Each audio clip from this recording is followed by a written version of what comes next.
Tamam. Biz size kovu ve pedal videolar koyuyoruz. Şunun için kanalıma okuman, azal olmanı yattan çıkarmak. Ve video başlayalım. Emeğinde salam.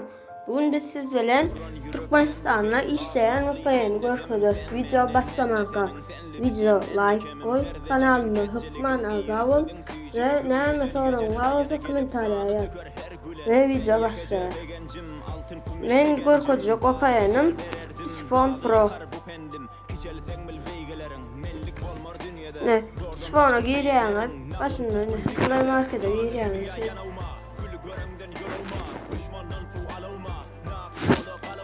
Sifon Pro diyoruz.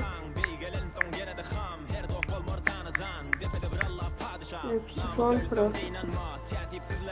Yazdırıyorlar. Tamam. Giriyorlar. Sifon'a. Tamam start'a basıyoruz. Onu ölecek diyor. Ama çıkarmadı öyle. Hayır ya. Karışım.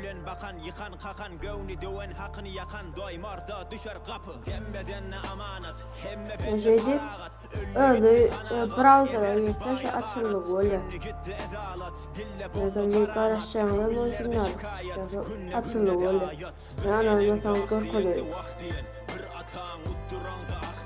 Bir dostun qıydadı, sonqu dost qardaşın, köp dostin köpesi bil, jibeki kipin dostu bitin aşdaşın. Bir enengde ah diyende vaq diyen, bir atağın utturanda ah diyen, bir dostun qıydadı. Şunlukta videomu koyulan, video hıkman like koy, kanalıma abone ol ve neyme sorun varsa komentarya yaz.